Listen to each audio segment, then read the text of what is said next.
আসসালামু আলাইকুম সুপ্রিয় বিনিয়োগকারী ভাই ও বন্ধুরা, আপনারা আজকে শনিবার ছুটির দিন, নিশ্চয়ই ব্রেনকে একটু রেস্ট দিচ্ছেন। কারণ হচ্ছে আমি গত বৃহস্পতিবারে যে ইন্ডেক্স নিয়ে আলোচনা করেছিলাম, ইন্ডেক্সের আলোচনা আজকেও একই রকম বলবৎ থাকবে। যারা দেখেননি তারা দয়া করে আজকের ইন্ডেক্সটা দেখবেন, গত দিনের ইন্ডেক্সটা আলোচনা দেখবেন। আজকে শুধু আপনাদের অনুরোধের যে শেয়ারগুলা, আমি সেগুলো নিয়ে শুধু আলোচনা করব। আমি সবগুলো শেয়ার থেকে অনেকগুলো শেয়ার, আপনারা একটা কাজ করবেন, যেমন এখানে নাসিরউদ্দিন, তারপরে হচ্ছে জাহানারা আক্তার, তারপর মাহবুবুল হোসেন, যেমন নামগুলো যুক্ত অক্ষর হওয়ার কারণে অনেক সময় নামগুলো আসলে পড়তে পারি না বা বুঝতে পারি না আসলে কারা করেছেন। আপনারা একটু কষ্ট করবেন, যেমন এমবি ফার্মা অ্যানালাইসিস প্লিজ, এই লেখাটার সময় লিখবেন আমি অমুক বলছি, এমবি ফার্মা অ্যানালাইসিস প্লিজ। এভাবে হলে দেখা যায় কি আমি নামগুলা অন্তত জানার চেষ্টা করি। যারা ফ্রিকুয়েন্টলি আমার ভিডিওতে থাকেন তাদেরকে একটু চেনার চেষ্টা করি, কারণ অন্ধের মতো আসলে কাকে আমি ভিডিও দিচ্ছি, কারা রিকোয়েস্ট করে, এগুলো বোঝা মুশকিল। আরেকটা জিনিস, যেমন এখানে মাহমুদুল ভাই, যিনি আমার ফ্রেন্ডস গ্রুপে আছেন, খুব অ্যাক্টিভ মেম্বার, যেমন উনি একটা ছবি দিয়েছেন এখানে, এবং ছবিটা সহ যদি চেনা যায় তাহলে আরও বেশি ভালো লাগে। এরকম করে আপনারা নিশ্চয় দিবেন। তো আজকে যেহেতু একটা ফ্রি টাইম, এই জন্য একটু জিনিসগুলো আলোচনা করে নিলাম। তো আমি সবগুলো শেয়ার থেকে 13টা শেয়ার বাছাই করেছি, সেগুলো আমি একটা একটা করে আলোচনা শুরু করি। আমি প্রথমে জিকিউ বল পেন পেলাম, জিকিউ বল পেনটা নিয়ে একটু আলোচনা করা যেতে পারে। জিকিউ বল পেনে আমরা সাম্প্রতিক যে উত্থানটা দেখেছি, তার আগে আমরা একটা লম্বা সময় জুড়ে, যেমন 18 ফেব্রুয়ারি থেকে শুরু করে একদম 25-30 জুনের কাছাকাছি জায়গা পর্যন্ত এটাকে অ্যাকুমুলেশন হতে দেখেছি। মানে দীর্ঘ সময় জুড়ে শেয়ারটা অ্যাকুমুলেশন করেছে, মানে শেয়ারটা কালেকশন করেছে এক্স্যাক্টলি। তো সেই কালেকশন পেজটা দেখেন কীরকম, কোনো ধরনের ইন্ডেক্সের আমরা তাল খুঁজে পাইনি। ইন্ডেক্সের ক্যান্ডেলস্টিক প্যাটার্নগুলো ছিল পুরোপুরি ডিফারেন্ট টাইপের।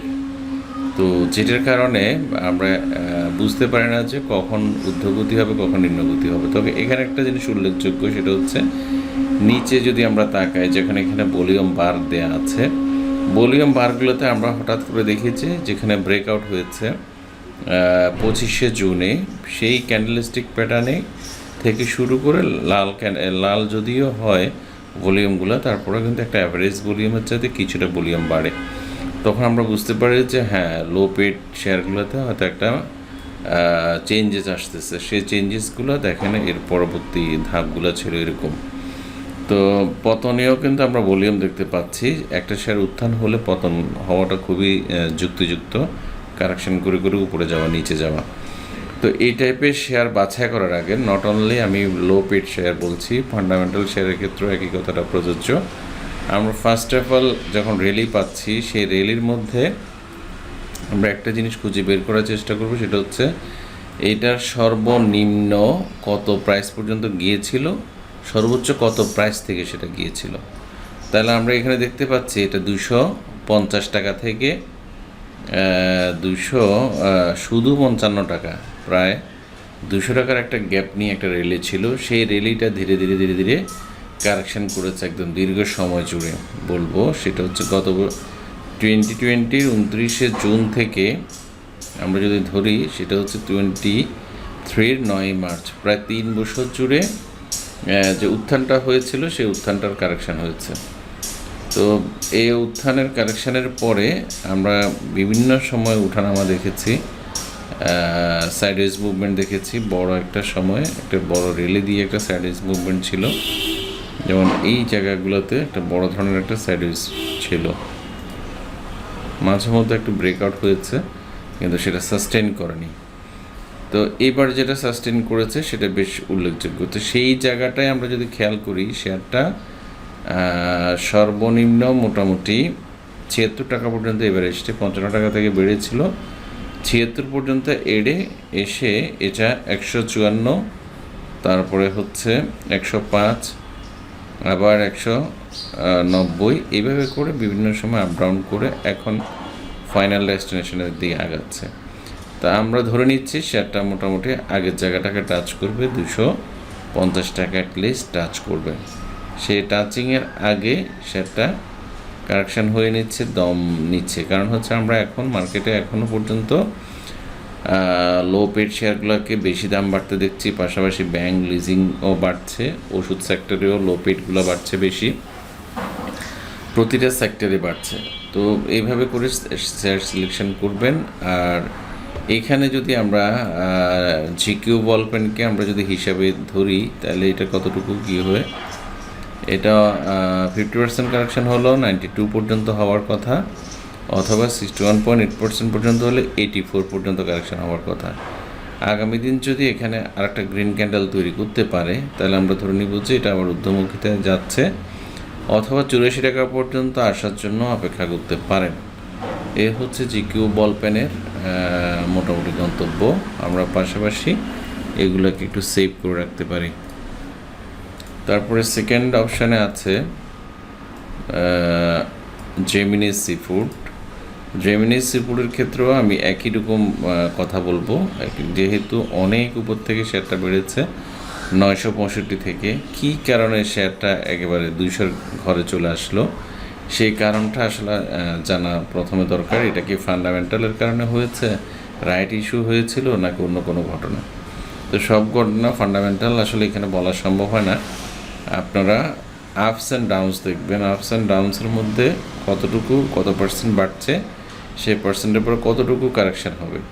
তো এখানে আমরা যদি ছোট্ট হিসাবও দেখি, সেই হিসাব মোতাবেক এখানে আমি একটা এটার কারেকশান ফেজ দেখতে পাচ্ছিলাম, ভালো একটা রেসিস্ট্যান্স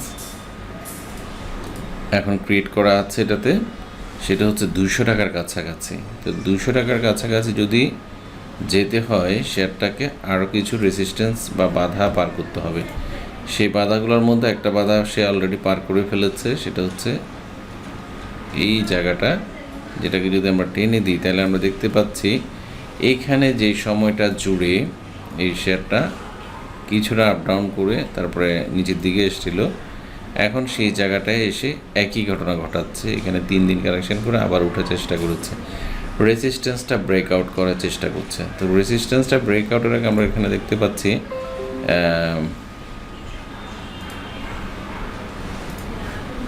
এখানে একটা কাপ তৈরি হয়েছে অলরেডি, আমরা কাপ দেখতে পাচ্ছি এখানেও, অথবা হেড অ্যান্ড শোল্ডার্স প্যাটার্নও এখানে ক্রিয়েট করা আছে।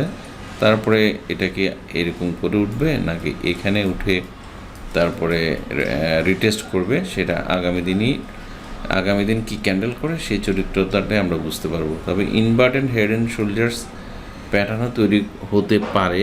সেটা যদি হয় তাহলে কীরকম প্যাটার্ন ক্রিয়েট হবে সেটাও আমরা একটা আলোচনা দেখতে পারি। আমি একটা প্যাটার্নটা ড্র করে দেখি।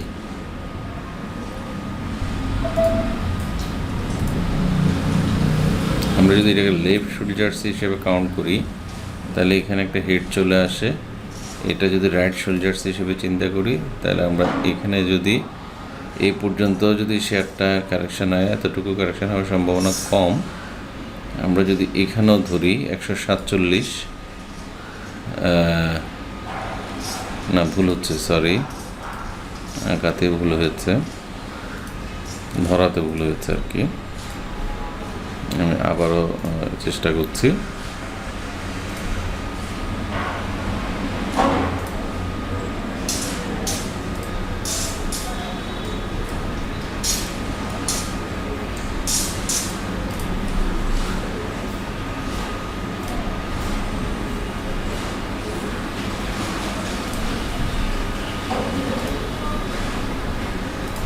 কালারটা যদি একটু চেঞ্জ করি তাহলে এটা আর ক্লিয়ার হবো।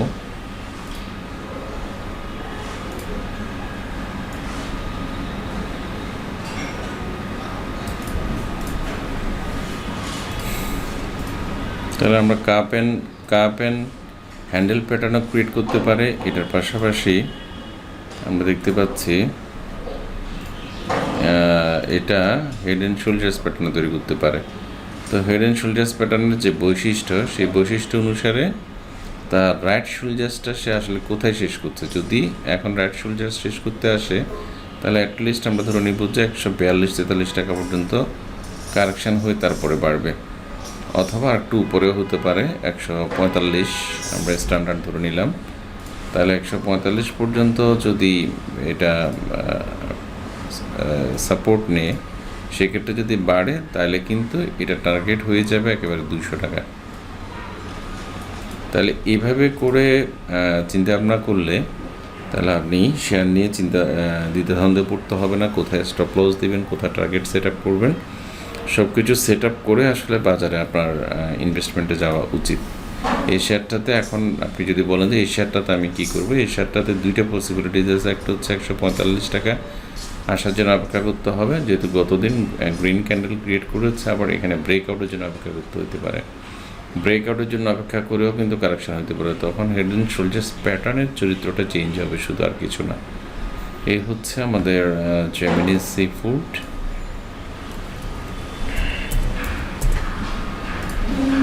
তারপরে এরপরের আলোচনাতে আমরা আসছি বিবিএস কেবল। বিবিএস কেবল নিয়ে আমি গতদিনও বলেছিলাম, বিবিএস কেবল একটা সময় ভালো প্লে মেকার শেয়ার ছিল, প্লে মেক করতো, খুব প্লে হতো, কিন্তু এটার যখন ফান্ডামেন্টাল রেশিওসগুলো খুব খারাপ হওয়া শুরু করে তখন থেকে শেয়ারটাতে আসলে আর মানে ওইভাবে করে আমরা গেম হতে দেখিনি। তো এখন এটা যে ফেজে আছে, একটা ছোটোখাটো সাইডওয়েজ মুভমেন্ট কমপ্লিট করে সে ব্রেকআউট করেছে গতকালকে। তো এই ব্রেকআউট পজিশন থেকে শেয়ারটা এখন শুধু সামনে যাওয়ার পালা। সামনে যাওয়ার পালা দুই রকম হতে পারে। এক হচ্ছে এই যে বড় একটা রেজিস্ট্যান্স লেভেল ক্রিয়েট আছে 17 টাকা থেকে 19 টাকা, এই দুইটা জায়গায় গিয়ে এখানে যেরকম সাইডওয়েজ মুভমেন্ট ক্রিয়েট করেছে সেই সাইডওয়েজ মুভমেন্টগুলো সে এইসব জায়গায় করতে পারে, এখানেও করতে পারে, করে তারপরেও বাড়তে পারে, অথবা এখানে বেড়েও রিটেস্ট নিতে পারে। তো যেটাই করুক, শেয়ারটা যে ভলিউম করেছে এই ভলিউম এর আগে আমরা কখনো দেখতে পাইনি। আর হোল্ড করতে হলে একটা বড় ভলিউম দরকার, সে কারণে হতে পারে আগামী দিনে যদি সিমিলার ভলিউম করে প্রাইস বাড়ে তাহলে আমরা ধরে নিব যে এই বড় রেজিস্ট্যান্স এটা এবার পার করে ফেলবে। এই হচ্ছে বিবিএস কেবলের অবস্থান। তারপর আমরা আসি আটটাতে বিডি অটোকার, কে যেন দেখতে চেয়েছেন। আমাকে কখনো আপনারা বাঁকা তেরা করে নাম বলবেন না, ওখানে আপনি সম্ভবত বলেছেন কি বিডি অটো রিক্সা এই টাইপের কোনো একটা কিছু বলেছেন, যেগুলো আসলে আমি শুনতে অভ্যস্ত না। মাইন্ড করার কিছু নেই, আমি অনেক সময় শেয়ার কোনটা বলেছেন সেটা বলতে পারবো না। এখন আপনি যেটা বলেছেন সেটা কি আদৌ বিডি অটোকার কিনা আমি জানি না, আমার কাছে মনে হচ্ছে এটা বিডি অটোকারই হবে, যে কারণে আমি এটাকে আলোচনায় আনলাম। তাই এখানে আমরা একই রকম জিনিসগুলো আমরা খেয়াল করব শেয়ার সিলেকশানে। এখানেও দেখা যাচ্ছে যে শেয়ারটা পতনের আগে এখানে বেশ কিছু সময় ডিস্ট্রিবিউশন জোনে ছিল। ডিস্ট্রিবিউশন বলতে একটা বোঝাচ্ছি, যখন লং টার্ম পতনের দিকে যায় তখন ডিরেক্টলি পতন হয় না, কিছু সুইং ট্রেড হয়, কিছু ডিস্ট্রিবিউশন মোডে থাকে। এখানে একটা সুইং হয়েছিল, সেখান থেকে আবার লম্ব পতন হয়েছে। এখানে অনেকবার চেষ্টা করছে কিন্তু আর উত্থানে যেতে পারেনি, দীর্ঘমেয়াদী পতনটা হয়েছে। এমনকি লং টার্ম একটা প্রাইস রেঞ্জ করে মানে একেবারে 70 লেভেল থেকে 100 টাকা পার করতে ওর অনেকগুলো সময় চলে গেছে। সেটা হচ্ছে 24 অক্টোবর থেকে এবছরের জুলাই পর্যন্ত, জুন শেষ করে জুলাই পর্যন্ত। তো এখন যে জায়গাটা ব্রেকআউট হয়েছে, ব্রেকআউটের পরে ও যথারীতি রিটেস্টটা কমপ্লিট করছে। একটু আগে আমরা শেয়ারগুলো যেগুলো আলাপ করলাম, এই যে এখানে ব্রেকআউট হওয়া তারপরে রিটেস্ট করা, তো সেই রিটেস্টও হয়ে যাচ্ছে। রিটেস্টের পর ওর মেজর রেসিস্ট্যান্স, আমি এগুলো সবগুলো ম্যানুয়ালি করছি, আপনারা হয়তো এগুলোতে যদি ফিবে ইউজ করেন বা অন্যান্য ইন্ডিকেটর ইউজ করেন বা ওয়েব ইউজ করেন তাহলে ডিফারেন্ট টাইপের কাছাকাছি হবে সব কিছু, বাট ডিফারেন্ট টাইপের হয়তো কিছু পেতেও পারেন। তো এটার ক্ষেত্রে আমি দেখতে পাচ্ছি এটা রেসিস্ট্যান্স 117 টাকায় এখন রেসিস্ট্যান্স আছে, সাপোর্ট হচ্ছে 103 টাকা। এই জায়গাটা পার করতে পারলে এইটার আর সামনে তেমন কোনো বাধা বিপত্তি খুব বেশি নেই, উত্থান আর উত্থান আছে সামনে। তো বিডি অটোকার আমার কাছে খুবই প্রমিজিং মনে হচ্ছে এই মুহূর্তে।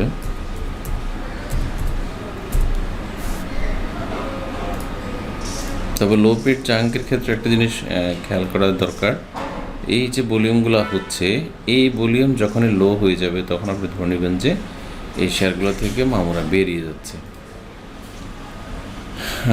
তারপর হচ্ছে রহিমা ফুড নিয়ে ওদিনে আলাপ করেছিলাম। রহিমা ফুডেরও একই রকম চিত্র আমরা দেখতে পাচ্ছি।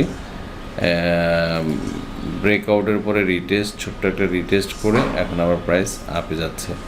তবে এটা 150 টাকার প্রাইস করার সম্ভাবনা বেশি। 150 টাকা করে হয়তো রেস্টে যাবে। যে টাইপের ভলিউম হচ্ছে 150 টাকা করাটা একদম সময়ের ব্যাপার, কোনো বিষয় না। তারপরে আসেন আমরা আরেকটা ইয়েতে যাই, সোনারগাঁও টেক্সটাইল। এখন সোনারগাঁও টেক্সটাইলও কিন্তু লো পিট শেয়ার। আমরা লম্বা একটা র্যালি শেষ করতে দেখেছি এটাকে। লম্বা র্যালিটা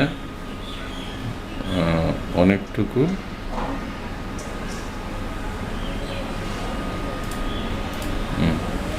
এই লম্বা র্যালিটাতে যে পতনটা হয়েছে সেই পতনটার আপে কিন্তু এই যে ট্রেন্ড লাইনটাকে ব্রেকআউট করতে পারেনি।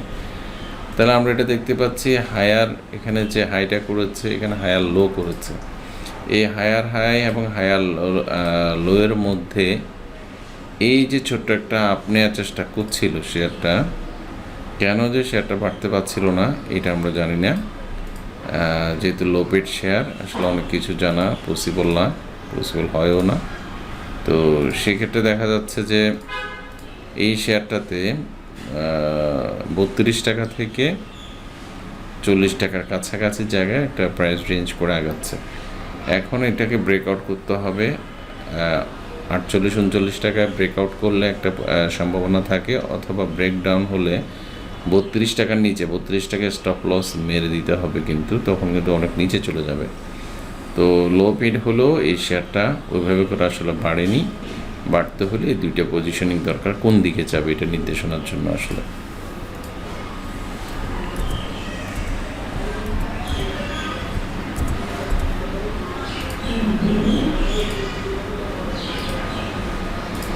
সোনারগাঁও শেষে আমরা সিনো বাংলাতে আসি। সিনো বাংলা মোস্ট প্রমিজিং এবং খুব প্লেমেক একটা শেয়ার, যেটা আমরা দীর্ঘ সময় জুড়ে দেখি।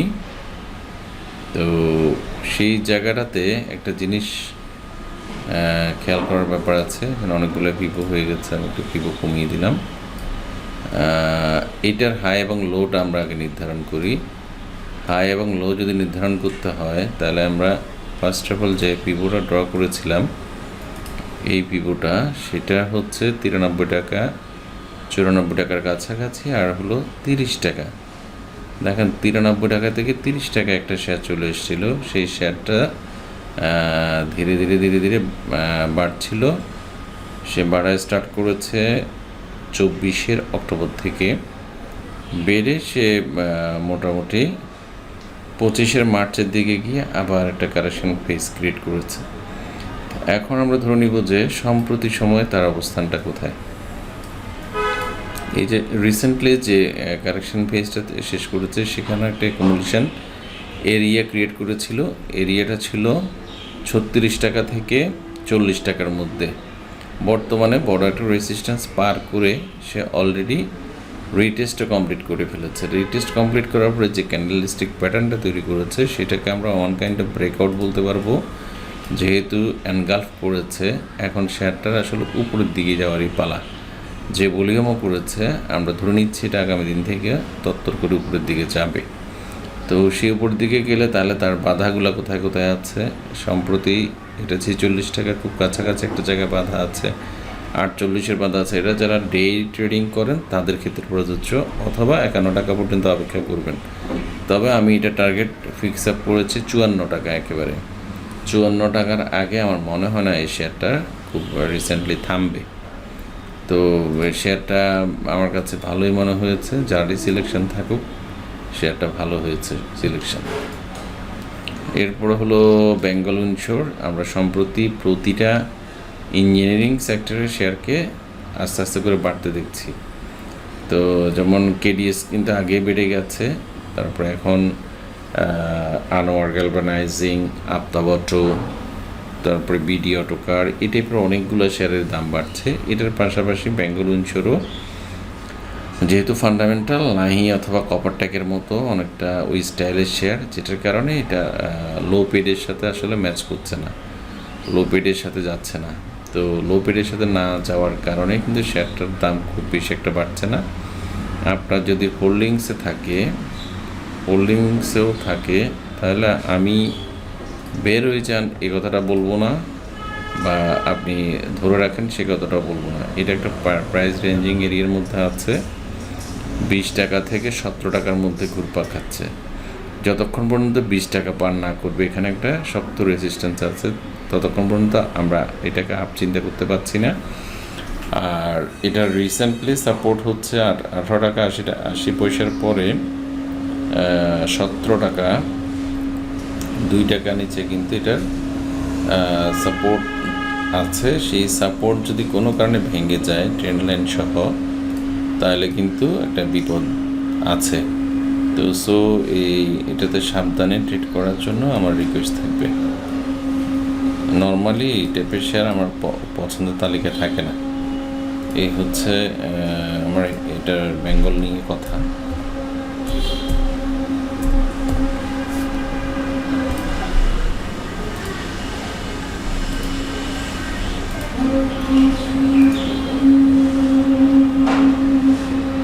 অনেকগুলো শেয়ার একসাথে রাখার কারণে আসলে জ্যাম হয়ে গেছে।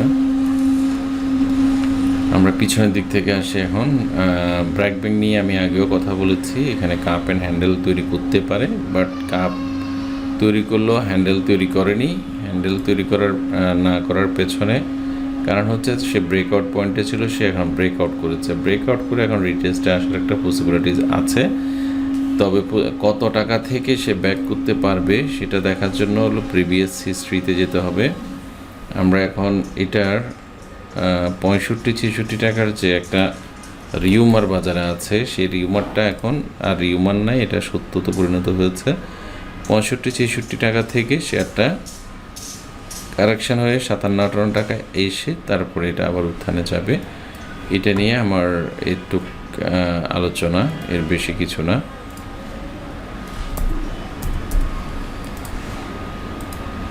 তারপরে হচ্ছে এসআইপিএলসি শেয়ারটাতে আমি যেটা দেখতে পাচ্ছি,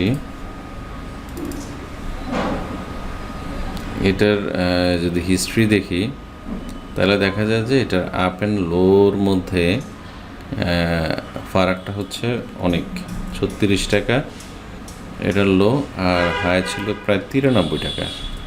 অধিকাংশ শেয়ারে 60-70% কারেকশন হয়েছে, এটা আমরা জানি।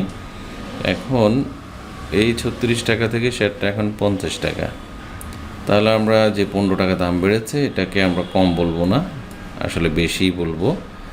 আর এটার যে একটা লম্বা প্রাইস রেঞ্জিং ছিল সেই জায়গাটাও কিন্তু ব্রেকআউট করেছে। তো ব্রেকআউট করে এখন আবার রিটেস্টেরও চেষ্টা করছে। তো রিটেস্ট যদি শেষ করতে হয় তাকে প্রায় 47 টাকার কাছাকাছি আসতে হবে। এই 47 থেকে ফার্দার এটা আবার উপরের দিকে যাবে, এটাই আমি আশা করছি। তারপরে আরেকটা শেয়ার দেখি, সিপ্রাল মার্কেট যখন বাড়েনি, মার্কেট খুব খারাপ পজিশনে ছিল, তখন কিন্তু সিপ্রাল তরতর করে বাড়ায় স্টার্ট করেছে। তো সিপ্রালের এখানে একটা সম্ভবত উইকলি ফিবো ড্র করা আছে, আমি একটু চেক করে দেখি। না, ফিবো না, এটা একটা এটা একটা রেঞ্জ এরিয়া, এটা কখনো যেন আমি ড্র করে রেখেছিলাম। তো এই শেয়ারটা ফান্ডামেন্টালি খারাপ হওয়ার কারণে কিন্তু এরকম লম্বা পতন হয়েছে। আর এরকম একটা খাড়াভাবে যেসব শেয়ারগুলোর দাম বাড়ে, আমি প্রায় সময় বলেছি আপনাদেরকে, যে শেয়ারটা 90 ডিগ্রি অ্যাঙ্গেলে বাড়ে সেটা 45 ডিগ্রি অ্যাঙ্গেলে কারেকশান হয়। তো এটাও কিন্তু ব্যতিক্রম ঘটেনি, এগুলা গত কয়েক বছর থেকে আমি বলে আসছি। তো সেটার ক্ষেত্রে দেখা যায় যে এটা আমরা উইকলি চার্ট দেখতে পাচ্ছি। এখন উইকলি চার্ট অনুসারে এই উইকের পুরো সপ্তাহ জুড়ে কিন্তু শেয়ারটা ভালো কারেকশন করেছে, এটার এখন সাপোর্ট এরিয়া হচ্ছে 53 টাকা। ভালো একটা সাপোর্ট আছে 53 টাকায়। এই 53 টাকা থেকে ঘুরে যেতে হবে, আদারওয়াইজ না ঘুরতে পারলে শেয়ারটা কিন্তু প্রায় 49 টাকা চলে আসবে।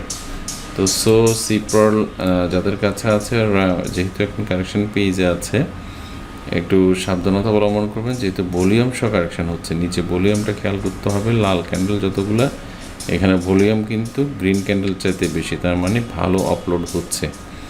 তো এই আপলোডিং টাইমে কেউ আপলোড শেষ না হওয়া পর্যন্ত নতুন ধরনের ইনভেস্টমেন্টে যাওয়া উচিত না। এই একটা ট্রেন্ড লাইন, এটা আগামী দিন যদি ওই আমি যেটা বললাম 54 টাকা ভেঙে যায়, তাহলে এটা 47-48 টাকা চলে আসবে, তারপর এটা নিয়ে চিন্তা করার ব্যাপার আছে, এর আগে না।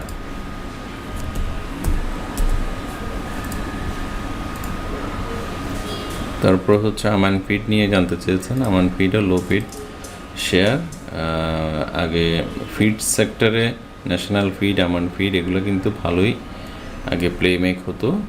এখন দীর্ঘদিন এগুলা ফান্ডামেন্টালি উইক হওয়ার কারণে শেয়ারগুলো আসলে পতনমুখী। তো আমরা ট্রেন্ড লাইনে দেখতে পাচ্ছি এটা 28 টাকা পর্যন্ত রেজিস্ট্যান্স আছে।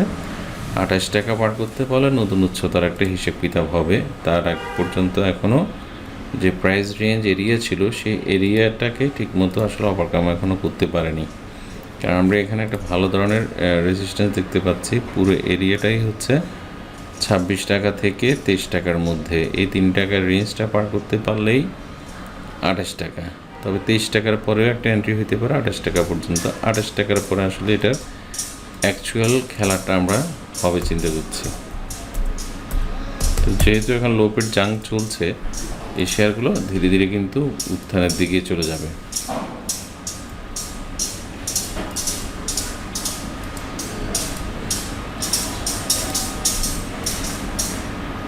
আমান ফিড, বেঙ্গল ইনশোর, তারপরে সিপ্রল, SIPLC, ব্র্যাক ব্যাংক। আমি একটু দেখিনি কোন কোন শেয়ারগুলো আসলে আলোচনায় আসেনি।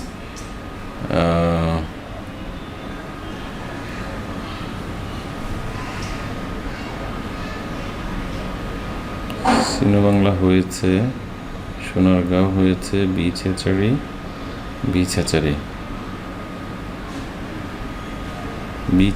Gemini seafood.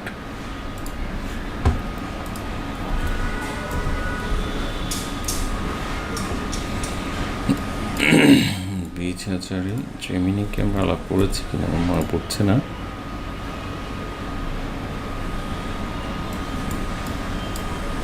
বিছাচারিটা আমি একটু বলি। বিছাচারি আমি উইকলি, মান্থলি, ডেলি প্রত্যেকটা হিসেবেই আসলে করা। বিছাচারিটা ফান্ডামেন্টালি স্ট্রং হয়েছে, কিন্তু এবার যে র্যালি হয়েছে সেই র্যালিতে এটা উত্থানটা আগে হয়ে গেছে 40 টাকা থেকে 50 টাকা, 10 টাকা, কিন্তু এখন আর বাড়ছে না। এখানে একটা চ্যানেল ড্র করা ছিল, যেটা আপট্রেন্ড চ্যানেল, যেটা অলরেডি ব্রেক ডাউন হয়ে গেছে 50 টাকার ওখানে। এখন এই শেয়ারটা যদি 50 টাকার উপরে ট্রেড করাইতে পারে, তাহলে কিন্তু এটাকে নতুন প্ল্যানিং থাকতে পারে। আদারওয়াইজ কিন্তু শেয়ারটা 44 থেকে 47 এই 3 টাকার লেভেলে এসে তারপরে বাড়বে। হিসাবটা আপনারা বুঝেছেন কিনা আমি আবার রিভিউ করি। এক হচ্ছে 50 টাকার উপরে ট্রেড হলে এটাকে নতুন এন্ট্রি হিসেবে চিন্তা করতে পারি। আদারওয়াইজ এটা 47 থেকে 44 এই রেঞ্জের মধ্যে যদি এসে বাড়তে পারে, তাহলে আমরা নতুনভাবে চিন্তা করব, কারণ এটা ভলিউম কমে গেছে। ভলিউমটা একটু আপ হওয়ার জন্য অপেক্ষা করতে হবে। অ্যাভারেজ ভলিউম যদি গ্রিন হয়, সেক্ষেত্রে এটাতে নতুনভাবে আমরা চিন্তা ভাবনা করতে পারি। তারপর হচ্ছে জেমিনি সিফুডকে আমি আলাপ করেছি, আর সম্ভবত একটু দেখি। জেমিনি সিফুড আলাপ করেছি অলরেডি।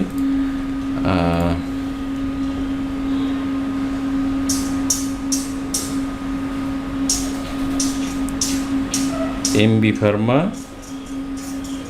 আর একটা হচ্ছে অ্যাকমি পেস্ট।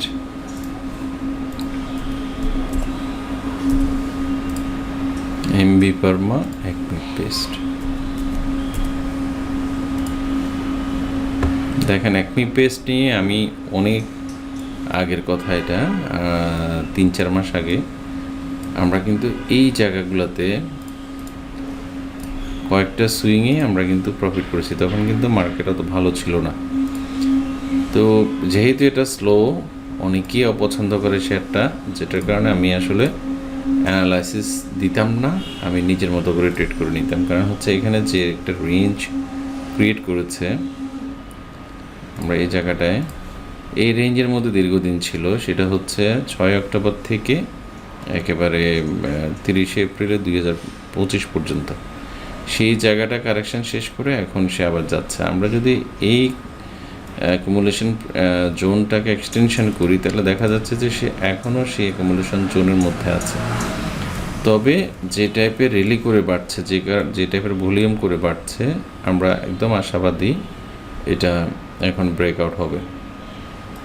এটা ব্রেকআউটের দুইটা জায়গা আছে, এক হচ্ছে 15 টাকা, আর এক হচ্ছে 16 টাকায়। এই দুইটা জায়গায় এটার ব্রেকআউট পয়েন্ট আছে। তো আমার কাছে কেন জানি শেয়ারটাকে খুবই মানে খুবই প্রমিজিং মনে হচ্ছে।